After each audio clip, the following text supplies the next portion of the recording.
Hey there, welcome to Newswire. Glad to be here with you. Alex, man, we got a lot of news to talk about today. I know you have a list of things to go into. Before we get into that, I just want to remind everyone that's watching, May 7th and 8th in Spokane, Washington is the Impact Driven Leader Summit. It'll be the second annual summit. Would love to see you there. Go to tylerdickerhuff.com/2025 summit to learn about our speakers and as well buy your ticket so you can be there with us. Alex, Elon and Donald. Elon and Donald are hard at work. And I was going to say, yeah, Tyler, go ahead. Did you see that CNN clip of the congressman that came on their show today? I did not see that today. Okay, go ahead. Tell me about it. Yeah, for the audience that listening, if you've seen it, it's going viral on X, and CNN's grilling the Republican congressman, about all the things that Elon and Doge and Trump are doing, and the congressman basically just goes, all you don't talk about the policies, you don't talk about the bloated and the waste that's happening within our federal government. All you want to do is rip on Donald Trump and Elon Musk. And no wonder why your ratings He's saying this to the CNN. He's saying this to the CNN. Okay. And the CNN hosts respond by saying, "It's just, we got to cut the interview." It's interesting. So being 45, almost 46, I was in my early teenage years when Bill Clinton came into office. And I've seen a lot of viral clips now on X, Instagram, primarily, where, they talk about at that point doing a lot to cut and lay off people, do all the things that essentially Elon and Donald are doing now. They talked about doing at the start of their presidency. And what's actually interesting about that is one of the major things they did led to my father-in-law's career. My father-in-law's career has been to supply the military allied companies with products, pieces of equipment that those decommissioned those military bases really, provided. And so what's interesting is I've seen that go on now 20 couple years, and we're coming back to it. And yet there's people with such exception to this government cut, or how dare you look into it? It's like, hey, this isn't the first time it's been done, and yet we want to get so upset about it. Yeah, that's the troubling part for me, right? Is we've wastefully spent so much money. We're in 30+ trillion in debt continually. Continually, and that's both parties, right? Year after year, all this spending, some of it, all of it frivolously, and all Elon and Trump are trying to do is, like you mentioned, rip the Band-Aid off and go, and for the public to know, like the latest, we want to audit Fort Knox. We want to audit the IRS. Okay, go ahead. Like, why is there this big? Why shouldn't you? Right. It's like, okay, like the people want to know what is going on. Why? And I think but I think that's where our society has gotten is, you shouldn't question. And, that's kind of what's happened here is you shouldn't question. Does that make sense? If somebody feels good about it, just do it. And it's like, unfortunately, whether it's your own personal home budgets or whatever else, we just can't operate that way. There has to be you can't do everything because, everything's a good idea, but you can't do everything. And again, that's where we're at today. But it's also where we're seeing difficulty in a lot of people complaining about layoffs. I saw today Boeing is anticipating laying off 400 people from their SLS program. Why? All right, well, here's the deal. You're not very good at what you do. And just because you feel like you should be able to do it doesn't mean you should be able to do it. And quite honestly, why has SpaceX taken over a lot of the NASA contracts? Because they're a lot better at doing it. And Boeing, I'm sorry, you're going to have to lay off 400 people because you're not good at what you're doing and it's costing more than the next best competitor. Why should people be upset about it? Yeah, 400 people are going to get laid off. Okay, leadership at Boeing, you need to be better at what you're doing. Chevron just cut 20% of its workforce, right? You know, we're gonna see these massive changes going around organizations, the federal government, because I feel that we've just been bloated with all this excess weight. You know, and you know, the casualties are people. But if they're not doing the work, but here's where I'd say it, the casualty is people, but yet we've gotten to that. Let's go back to, you know, over the last few years, we've seen where minimum wage has continued to be pushed higher and higher and higher. I think Washington, the state where I live in, has one of the highest minimum wages, right? And you know, a lot of companies that have either restaurants that rely on a minimum wage worker have gone out of business, or they've said we've had to raise our prices, which ultimately leads them out of business. Or you go into traditionally fast food and they weigh this balance between, all right, do we raise our prices in order to keep our margin, or do we look at bringing in AI automation? So you walk into a McDonald's or a Taco Bell, and instead of having 3 people at cash registers to order, you now have a kiosk and a touch screen that allows you to order there. Yeah. Okay, so let's backfill this. And hold on, by the way, I just looked it up. Minimum wage in your state is $17 an hour. Yes. It's one of the highest. I think California is right there. You have these states that are very high. And so now all of a sudden you have people that are involved in government efficiency, and government has long been said, we have really, really, really antiquated software. It takes a lot of people to do a job that, quite honestly, in private industry, we have automated, you know, computer systems do the job. What is Tesla and SpaceX and Starlink? What are those companies as a whole? What are they? Technology companies. Software companies.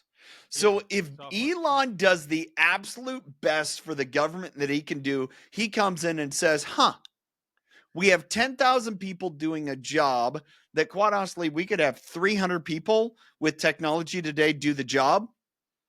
Yeah, let's, you know, cut the people and do the job, because that is what our society has done. Unfortunately, our government has not done it. So just to hold on to people, I understand it, but you're missing where our society has gone.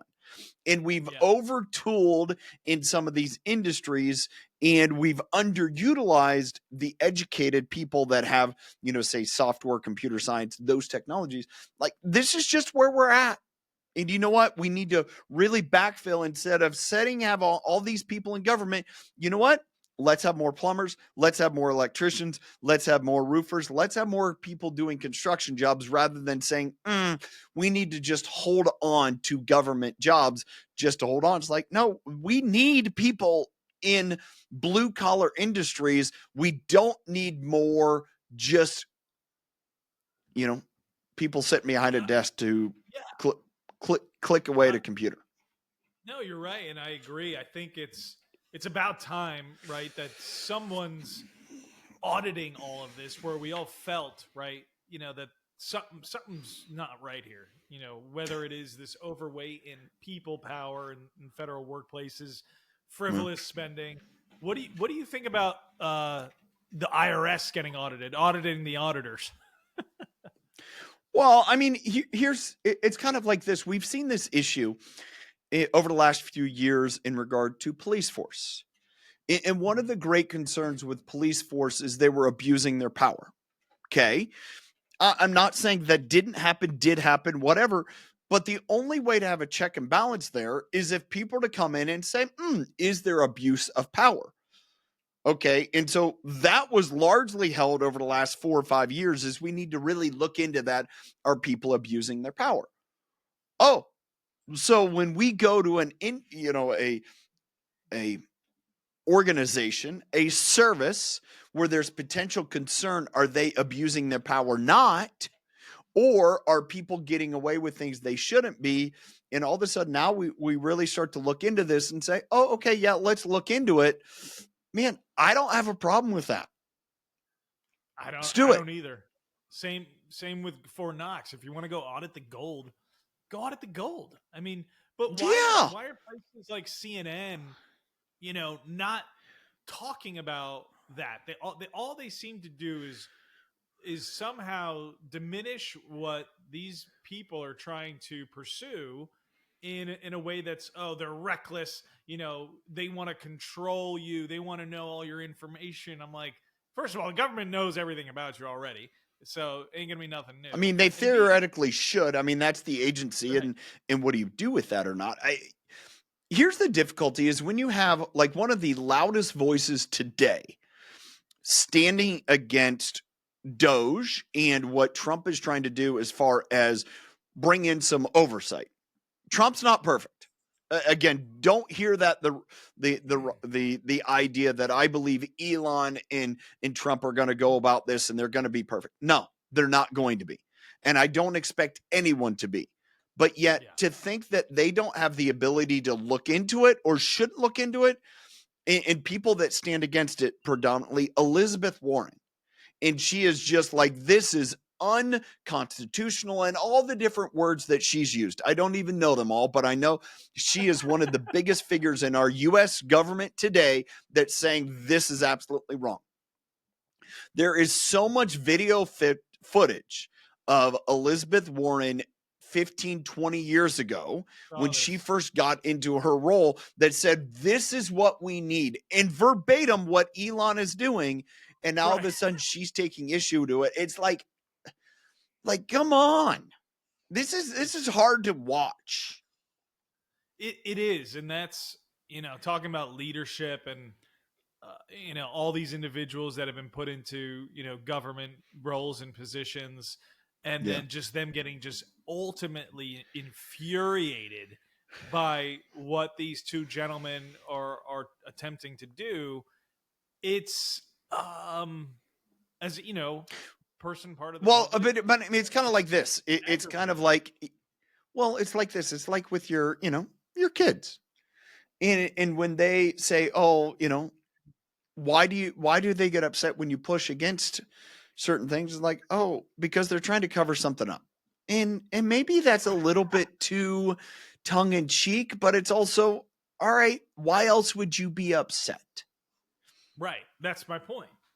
Why else You would they know be that upset? it's kind of like, Find it's hard to sit here and fathom that you're upset, but then you start wondering, why would you be upset? So that's where we're at today. And it really, it's kind of like, I would always try to bring in some leadership element to it, is as a leader, you can't hold yourself to different standards. I talked about this earlier today in one of our roundtables, and we talked about the hardest thing. In one of the members of Roundtable, who was a professional and college football coach, very high level, and he goes, one of the hardest thing for us to do as coaches was to hold people accountable 365 days a year. And I brought this up with him, and it's something that I have, I guess, chronicled, is our biggest challenge with accountability is it takes vulnerability.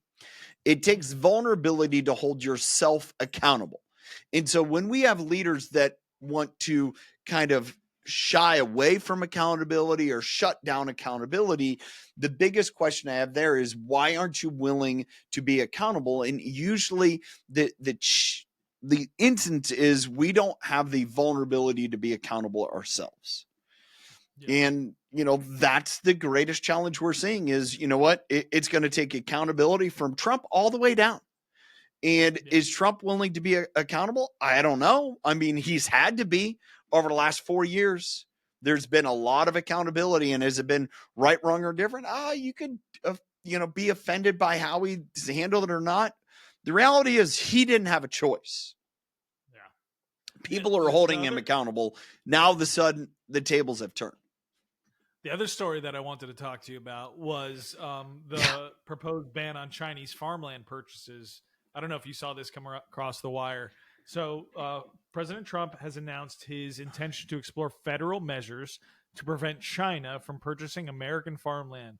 This action follows discussions at the USDA, led by Secretary Brooke Rollins, about implementing a federal solution to address concerns over foreign, specifically Chinese, ownership of U.S. agricultural land.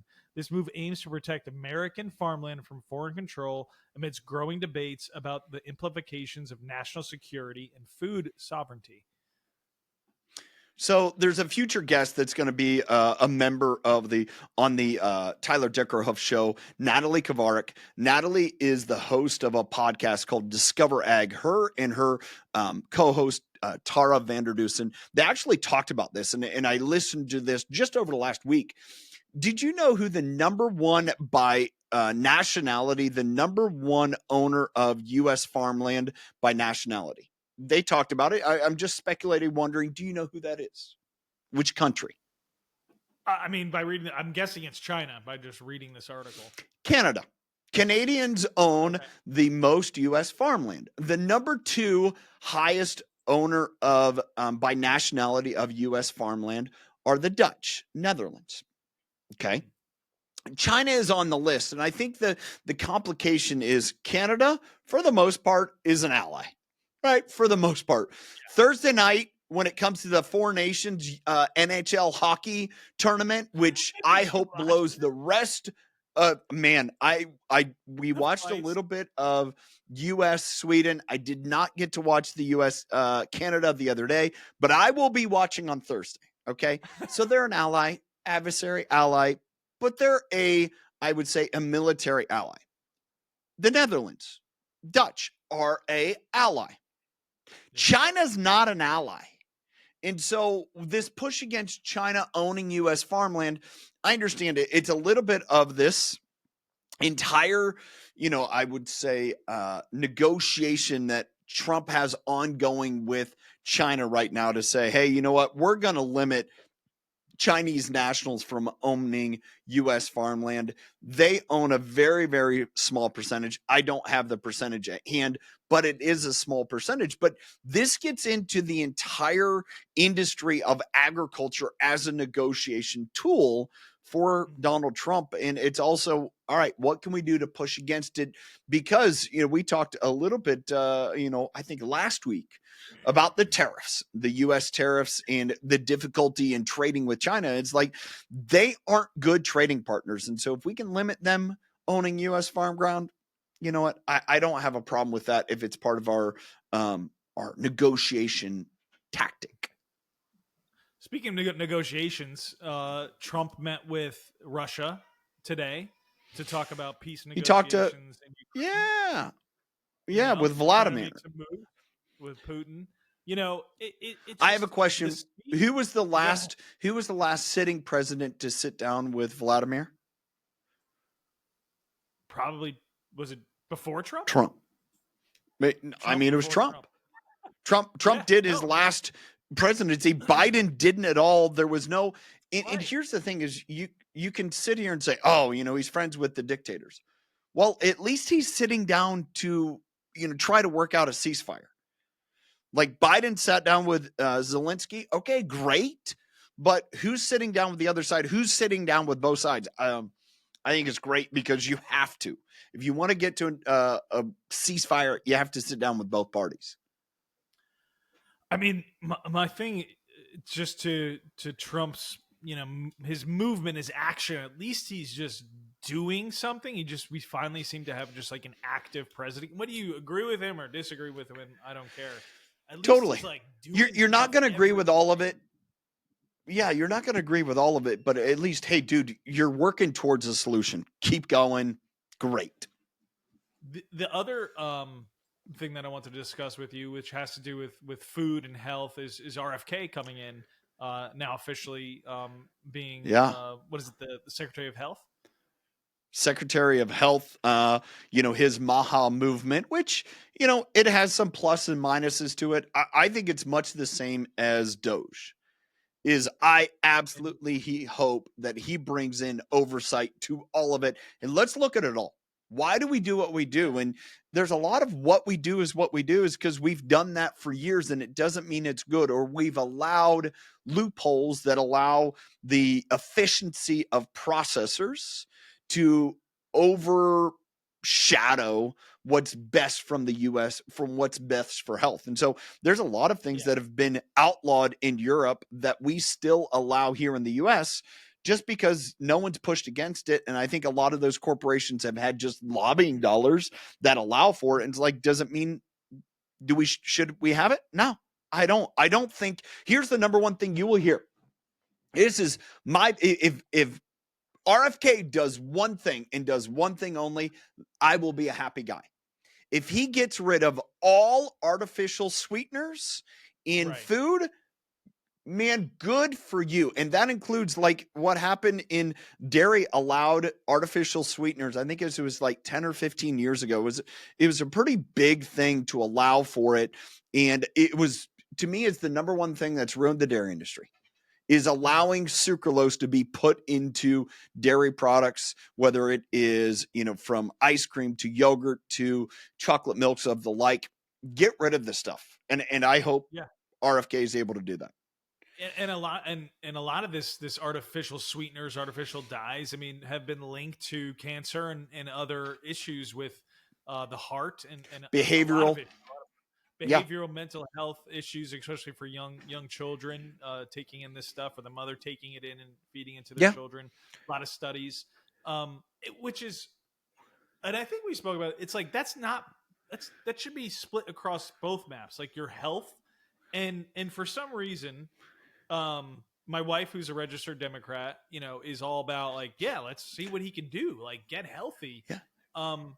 But then, like she's talking to her friend. She's like, "Oh, he's the worst thing in the world. How could you?" So, and my wife's like, "Whoa!" Like I thought, if anything, if you go to LA, what do they? It's all about like vegan this and super healthy that. Yep. And like that's all this dude is trying to like get rid of all this pumped up artificial ingredients that's been in your food.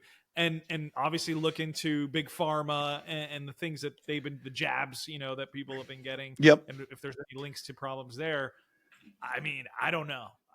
I think the problem is, and this is where a little bit, and I reference a conversation that we had with Natalie. She brings it up in our podcast that we'll release, is that, he's going to poke fingers, and not everything he stands by do I necessarily agree with. But I also understand this is you got to take the good with the bad.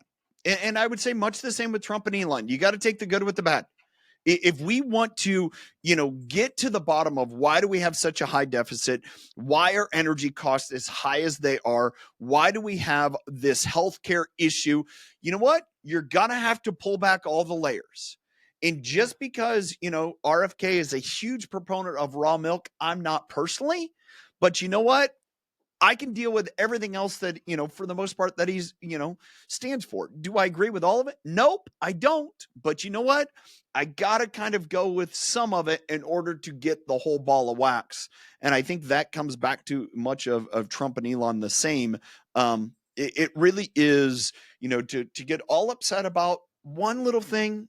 Man, you got to look at the big ball of wax. I think that really goes back to how Trump got elected. Is there enough people that said, hey, I'm not happy with what's going on, the big ball of things, that I'm going to have to give on some of the things I don't agree with? And, that's one of the things I appreciate about you, and which I really think you educate your community on, and everybody, is just to think critically. You don't have to agree with everything these people say or do, but approach it in a way where you look at the research, look at the data, look what they're proposing, and not get like emotional about it, and really try to understand it and break it all down. One of the things that I brought up, and I mentioned this morning in part of my roundtables, I love it because I get to learn and we get to bring up things. And my choice there for people is, hey, instead of getting frustrated about some of these things, get fascinated. get fascinated. Why would Elon want to dig into what he's digging into? Why would Trump have this opinion on negotiations that he does? Why does, RFK have this opinion that he does, and choose to be fascinated rather than frustrated? And I believe as a leadership element, as someone who tries to, look and enhance relationships, we need to be fascinated rather than frustrated. And the opportunity to be fascinated is going to create you to be able to see what you can't see. And I think that's really something we're seeing first and foremost, that, when people choose not to be fascinated, they want to get upset or frustrated. Man, that's an opportunity to say, all right, let's dig deeper. As you can see, Honey has just been I see. Yeah. fascinated all morning. I mean, she is I, just, this is playtime, ready to go. And yeah, she's front and she's ready to center. rock and roll. Tyler, what do you? I mean, My how about office coworker. how about leaders that are navigating this new paradigm that are dealing with maybe the leader themselves may not have a strong opinion one way or the other, but a strong contingency of their employees clearly don't like the current regime by any stretch of the imagination, and it to so much that it is causing issues within the business itself. Is there a way to navigate that? Well, I mean, I think it goes back to you got to go back to during Biden's administration. Were you frustrated or fascinated? Hey, people like Biden for a lot of reasons. Hey, that's good. Great. What was it? Let me understand. Let's make sure we get to a point where, again, organizationally, what are we trying to do? What's the mission of our business? And does that come in conflict or go in concert? And that isn't a be all and end all. And understanding if there was a conflict to it, then man, I have to appreciate that. But let me cast the vision of why there was a conflict to it. The same as now you're with, with Trump, is what you're trying to do, the mission of the organization. Does this go in concert or conflict to the policies that Trump is trying to put into place? And I think as a leader, so often people want to get politically aligned based upon the party or based upon some of the planks of their policy, instead of understanding, all right, is this in conflict or concert to our overall mission as an organization? Quite honestly, there's people right now that are upset because U.S. aid has been one of the organizations that's taken it on the chin so far. Mhm. There's people that are very upset that that aid has been pulled. Okay, great. Are there probably some pieces of the aid that have gotten pulled that you and I would agree with? Hey, you know what? We need to have aid there. Sure. But there's also probably places that we could agree, man, that was just a waste of money. You can't get rid of the waste until you put a stop to it all. And let's figure out, does this meet our mission? Is it conflicting or in concert? And having that fascination. And I think the same needs to go the other way. And if we are, man, I want to make sure that there is aid. For example, this is one of the things that people have talked about to that organization. Should we be, as a country, more invested in the aid of overseas that maybe aren't political allies that really aid to our safety? Or should we be more invested in the flooding that's going on in our country right now, the rebuilding from the flooding in Western North Carolina, the rebuilding from the fires of California? Should we be more invested in some of these programs globally, or more invested in the care, the poverty level, the having infrastructure to live in our country? I would hope most people would first and foremost say this country over some of the our the global places, but yet Yeah. you have to take that into consideration. Yeah, and I think most people, talking about this humanitarian aid, across the world, I think that's one of the greatest things about this country is that we have that ability. We have the wealth to Yeah. do stuff like that. The problem is when the money is transferred, from one account to the other, how do you track it, and where can it be? How can it be seen? And that it's like this Yeah. transparency, this lack of transparency is where everything gets in like a spider web of lies. Well, it's in the dark corners where the malicious happens, and Right. the less that we're able to really track it. And that's where we see these bad actors. And again, are all the programs that have been cut so far by Doge, are they all bad? No, I would sit and say first and foremost, they're probably not. But in order to get rid of the bad, you have to put a pause on the good and say, oh, let's go back to the good. It's no different than there are probably people that are laying off workers. I have no doubt this is going to happen. This is just what I've seen. This is what's going on. Different corporations, how they handle some employment law. There will be people that were going to get laid off in the next 6 weeks, 2 months, however those stacked up, that will get rehired. Because unfortunately, we don't have a country that is fulfilled on clean meritocracy.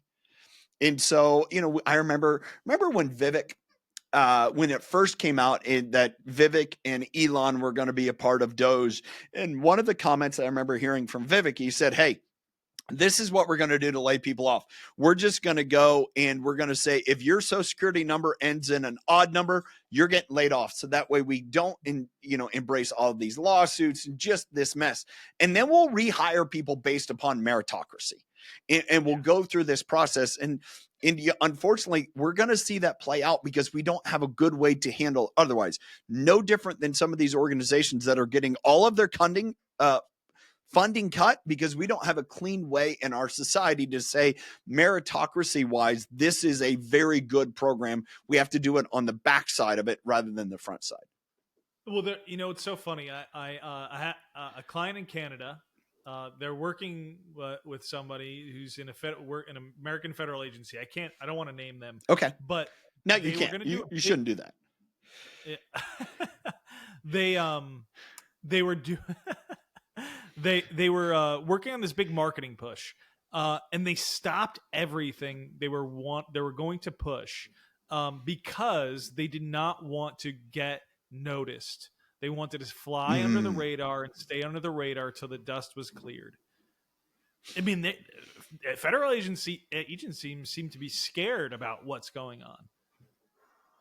Well, I mean, that was to me again. I could like that. Okay. Yeah, and I think that comes with this concern that, all right, because we, the nail that sticks up gets hammered. All right. There's a lot of people that have kind of said, I'm just going to stay below the radar. Well, sometimes that's good and bad. And it's difficult, again, when you have a business that relies on those federal programs for your business. Yeah, it sucks. I don't get it, understand. That's a part of business. And unfortunately, I could come into a situation, and if the service that I provide and, it's not, I go back to COVID, right? Did you have an essential business or not? Well, our business, I thought it was really important. Well, it wasn't deemed essential. Sorry, buddy. You're cut. And it's like, those things are difficult and hard, and it doesn't mean that it's not worthwhile and it's not warranted. Yeah. So. But do you agree with the silence, or to just stop, like, hey, all the efforts we all did, we're just going to stop. We don't want any attention right now. Like, I mean, is that do you like that tactic? I think that's what people rely on. If I don't want to defend what I'm doing, I'm just going to be quiet and let it play out. It's kind of like, one of the things I brought up with you is current news, right? Hot news. The Blake Lively, Justin Baldoni lawsuit, which is, Candace Owens to Ben Shapiro to Entertainment Weekly to Us Magazine to people, like, they're all covering, right? That is what's going on in the world. And one of the biggest things that was brought up, and I think the judge on yesterday, somebody, somehow, some way they brought this up. It's like, no, you can't pick and choose who's going to depose you. You can't pick and choose who's going to question you. The other party's lawyer is going to question you, and you're going to have to deal with it under oath. And I think it comes back to a little bit of this is like, if you're not willing to stand up with receipts and say, all right, if I'm wrong, great, I'm wrong, but here's all the information. And Justin Baldoni has done that. He has created a website, and has shared all this information. And that was one of the things that the Blake Lively, Ryan Reynolds camp said, hey, we don't want him releasing information to the public. And one of the fighting factors was the Justin Baldoni's attorney said, well, you were the one that brought all this out first in the New York Times. So how can you share information and my party can't share information publicly? And the judge said, nope, I'm not, going to go there. So share away all over you want. And I think it's very much aligned with this same factor as Justin Baldoni could have turned away, walked away, and just been pushed over by Blake Lively. That we're starting to see now is a trend where she has done this. And there's so much video footage where she has said, I just, lie, and then I get my role, and then I start just kind of manipulating and make it happen however I want it to be. And that's just what I do in order that you get me as an actor. And people are like, oh, that's what she did here. And she called him the sexist and sexual harassment because he tried to play nice, as these receipts and videos show. And she took offense to it. My wife has the opinion that Ryan Reynolds is the one that really got upset and felt threatened of the relationship between Blake Lively and Justin Baldoni because it got intimate. And, that's where all of a sudden some of this contention is. Dude, it's something we're going to see play out in the news over the next year because trial date isn't set till March of 26 unless they settle beforehand. It's a year. I think 13 months. You know what's, and I want to say this, I don't want to offend anybody, but it's just all these, this cancel culture, this wokeism that we've kind of experienced over the last several years. And we spoke about this, right? Many times where you feel the paradigm shifting, and there has been many false accusations of, mostly white males that actually ended up doing nothing wrong. And I say that because I didn't want to take anything, because there are people that did horrible things, and we know that. Yeah. And then there was a bunch of people that actually did nothing but got caught up. Well, in that I think, remember we talked about this, Trevor Bauer. Do you remember talking about Trevor Bauer was a pitcher for the Cleveland Indians, ended up getting signed, huge money deal with the Dodgers, had this lady that attacked him, said there was all this sexual violence, whatever else. He tried to choke her, kill her. And he ended up getting banished pretty much from the Major League Baseball, goes to Mexico, was in the Mexican League and destroyed, was the top pitcher by far, could not get even a look in the Major League Baseball, ends up the entire thing was fabricated. He proved receipts, and yet dude can't get a job still in Major League Baseball. And would his specific stats and numbers, he would have been one of the top pitchers in Major League Baseball this year, not by hits or any of those things, but they track all the metrics of pitches and balls, spin rate, all those things. He would have absolutely dominated in Major League Baseball this year. Can't get a job because because this girl lied. And everyone believed her, and then found out she was completely making all of it up. What was it? Amber Heard with Johnny Depp. That was a year or so, a couple years ago, had all that play out. And this just seems like another example where Blake's like, oh, poor me, bats her eyes. Here's this, attractive female who's supposedly being sexually harassed and all this harassment issue. And now you're seeing is it seems like she was the predator. Well, yeah, I think, you just can't, accusing people of those things, no longer can just be oh, I'm gonna take advantage of this person. I think here's about hey, if I say this and it's false, you're not just gonna be oh yeah, that's a quick 100,000, that's a quick couple million. Yeah. It's not true. There's just as many. Don't get us. And I think you mentioned this. There's a lot of Harvey Weinsteins. Okay, there's people like that. Not disputing that, but there's just as much of the person who attacked Trevor Bauer to the person that attacked that Amber Heard, I believe, right? Amber Heard. Yeah, I believe it. Yep. And there's just as many of those as there is the other way. And so it's kind of just to align with both and without any other idea and say, oh, this person is out Yeah. That's what our society is saying we can't do anymore. The person, the white male can't always be the aggressor because it's played out. That's not the case. Not all the time. Yeah, Yeah. 100%. Yeah. What so Trump and Elon are going to be speaking probably as this video in the next few hours. Not it's going. We're live now, but on YouTube, it's probably going to go out in about an hour. What do you, if you're a betting man, what do you think they're going to talk about? Because there's been a lot of talk about these two men. Well, I think the biggest thing that they've tried to portray is, especially the press secretary for Trump, who she has just been absolutely setting the record straight on so many people, is that, man, this is the corruption we found. And whether you want to believe it or not, this is what's going on. And we're going to continue to push.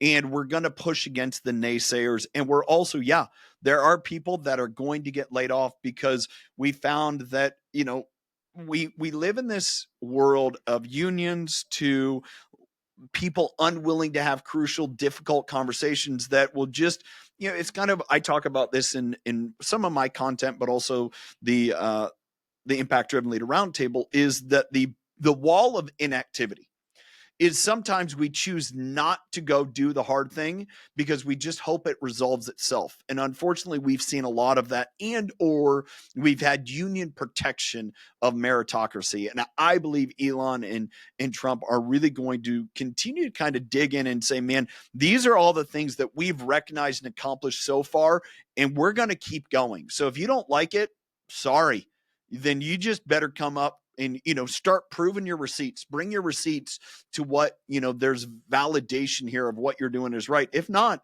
yeah, we're going to clean house. Yeah.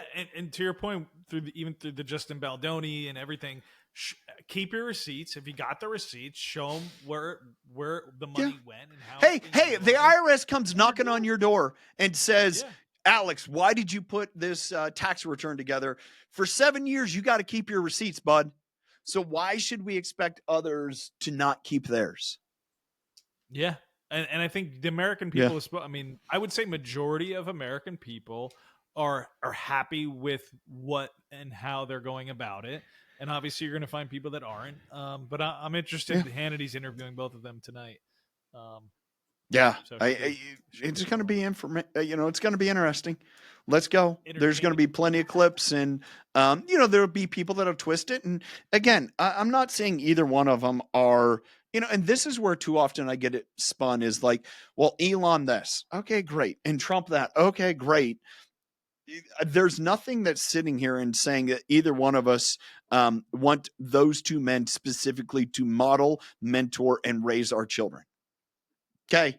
There's a lot of really good business people that create valuable businesses, do good things in this world that I don't necessarily believe with, align with 100% of their values and how they carry themselves. But it doesn't mean that they don't do some good in this world. Yeah, no, there are great fathers out there where you'll never know their names, their financial accomplishments. And there are, not so great dads that are multi-billionaires or presidents, right? And it's like they're both fathers. Trump and Elon are fathers. Mm-hmm. Probably do some good things, some bad things. Like when you get to that level and that status, like it's a whole nother stratosphere of things you deal with and how you think. And honestly, I think it gets too complicated. When you're at that level, you're talking about governments and trillions of dollars. Here's something this is a total aside, and especially as a father, and you can think about this in yourself as a father, is there's a lot of times people will say, oh, they've had it so easy because look at their success of their parents. You know what? Donald didn't have it easy because of the success of his dad. That made it harder. His kids have had it harder because of his success, right? And just because, and I think that one thing to hold in mind, Trump's kids have been in their own right successful, have done things well. I mean, they could be absolutely, not involved to the extent they are. And I think, again, Elon, we don't know. His kids aren't that old. But yet, when you stop and realize, all right, that gives them a perspective. And just to judge on one factor, you got to take the whole thing into consideration. So smart. They're yeah. smart. They're articulate. They have their own families. You know, and Yeah. it's like Donald had trauma. His brother died of alcohol addiction at a young age. You know, people Yeah. just don't like to think about those things, I think. Yeah. Yeah. As we wrap up, again, a reminder that the Impact Driven Leader Summit, May 7th and 8th, Spokane, Washington, as well. Next week, Newswire, we have a special treat. We're actually going to dip into why are egg prices so high? Ooh. I mean, they've now been stolen. They have been, they're one of the hottest commodities. We're going to visit with a guest. We're going to talk about that and also how the bird flu is affecting so many things in your life that you don't even realize. That'll be next week on the Newswire. Alex, any parting words? Nah, man. Just always love doing the Newswire with you, brother. Excited for next week and bird flu, baby. Thanks for being here. If you're watching live on LinkedIn, thanks for being here. Make sure add in your comments. Love to have a conversation with you, what you thought of today's content. If you're watching the replay on YouTube, make sure you hit the subscribe and the bell so that way you're notified whenever we drop new content. Podcasts on Wednesdays, Newswire is the front of the week, and then we have clips and shorts throughout the week to kind of give you headlines of what we talked about. Thanks for being here. Till next time, choose to lead with impact.